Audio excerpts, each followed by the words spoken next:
इस वीडियो में हम लोग क्लास 9th चैप्टर 16 यमराज की दिशा के बारे में पढ़ेंगे, जिसको कवि चंद्रकांत देवताले ने लिखे हैं। चंद्रकांत देवताले का जन्म मध्य प्रदेश के जौलखेड़ा गांव में सन 1936 में हुआ था।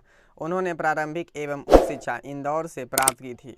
उन्होंने अपनी कविताओं में मनुष्य के सुख दुख, विशेषकर औरतों और बच्चों को स्थान दिया था।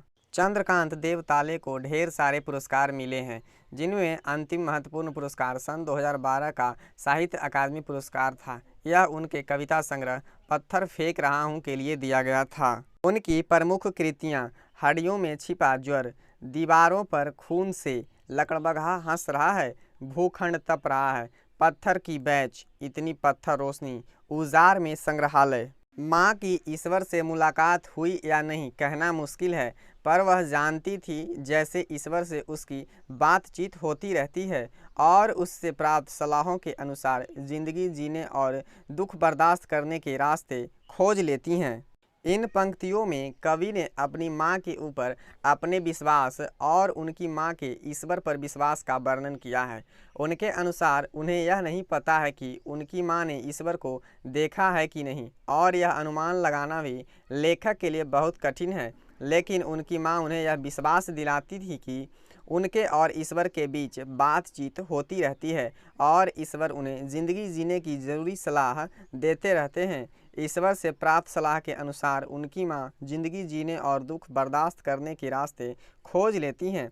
माँ कवि को भी जिंदगी जीने के सही रास्ते बताती हैं और समस्याओं का सामना करने की प्रेरणा देती हैं। माँ ने एक बार मुझसे कहा था, दक्षिण की तरफ पैर करके मत सोना, वह मृत्यु की दिशा है और यमराज को क्रुद्ध करना बुद्धिमानी की बात नहीं। जब कवि बच्चे थे तब उनकी माँ ने उन्हें बहुत सारी शिक्षाएं दी थी। उन शिक्षाओं में से यह एक भी था कि दक्षिण दिशा की ओर पैर करके कभी नहीं सोना चाहिए। दक्षिण दिशा में यमराज यानी मृत्यु के देवता का निवास होता है। अगर हम दक्षिण की दिशा की ओर पैर करके सोएंगे तो यमराज को गुस्सा आ जाएगा। इसीलिए हमारा इस दिशा में पैर करके ना सोना ही चतुराई है, क्योंकि मृत्यु के देवता यमराज को गुस्सा दिलाना कोई बुद्धिमानी की बात नहीं है। तब मैं छोटा था और मैंने यमराज के घर का पता पूछा था। उसने बताया था, तुम जहाँ भी हो वहाँ से हमेशा दक्षिण में। प्रस्तुत पंक्तियों में कवि ने बच्चों के कोमल मन में उठने वाले सवालों का वर्णन किया है। किस प्रकार एक बच्चा अपनी माँ के समझाने के बाद उससे यमराज के घर का पता पूछने लगता है। माँ की कुशलता का तो कोई जवाब ही नहीं। उसे पता है कि बच्चों को किस तरह समझाना है। वह अपने बच्चों को बोल देती है कि तुम जहाँ पर भी रहो उस जगह से दक्षिण दिशा की तरफ हमेशा यमराज का वास होगा। प्रस्तुत पंक्तियों में कवि दक्षिण दिशा के द्वारा दक्षिणपंथी विचारधारा को यमराज बताया है, क्योंकि जो भी इसके चंगुल में आ जाता है वह अपनी सभ्यता संस्कृति का नाश कर बैठता है। इस तरह उसका सर्वनाश हो जाता है।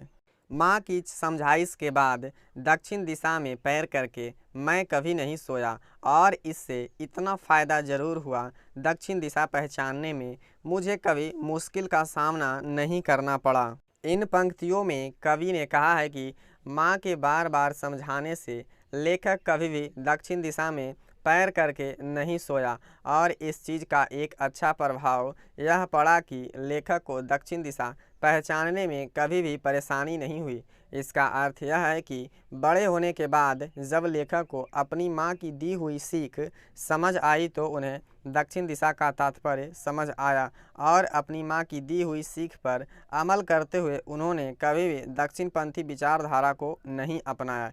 इससे उन्हें यह फ़ायदा हुआ कि दूर रहकर उन्हें उनकी त्रुटियों का आभास हो गया। मैं दक्षिण में दूर दूर तक गया और मुझे हमेशा माँ याद आई। दक्षिण को लांघ लेना संभव नहीं था, होता छोर तक पहुँच पाना तो यमराज का घर देख लेता। यमराज का घर देखने के लिए कवि दक्षिण दिशा में दूर दूर तक गया, और जब भी वह दक्षिण दिशा में यात्रा करता हर समय उसे अपनी माँ की दी हुई सीख याद आती। दक्षिण दिशा में यमराज का घर होता है, इसी कारण बस वह यमराज का घर खोजने में लग जाता है।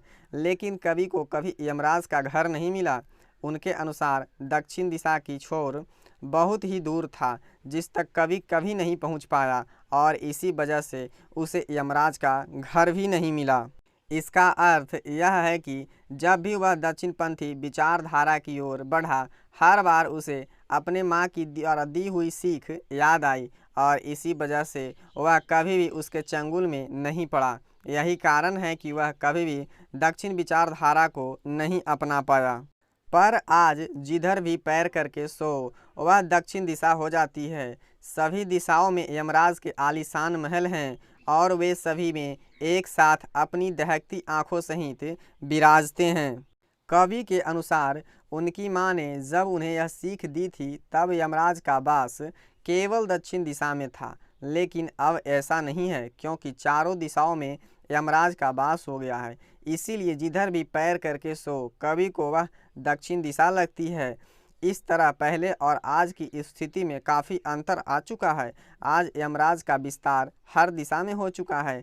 कवि जिस दिशा में पैर करके सोता है उस दिशा में उसे यमराज के बड़े बड़े आलीशान महल नजर आते हैं। उन इमारतों में यमराज की दहकती हुई लाल आंखें कवि को सोने नहीं देती है। इसका अर्थ यह है कि पहले दक्षिणपंथी विचारधारा का खतरा केवल कुछ गिने चुने लोगों से ही था, लेकिन आज ऐसा नहीं है क्योंकि अधिकांश लोग इस विचारधारा से ग्रस्त हो चुके हैं। इसीलिए अब हम किसी भी दिशा में सुरक्षित नहीं रहें। इस विचारधारा के लोग एक दूसरे का शोषण करने के लिए हर वक्त तैयार रहते हैं।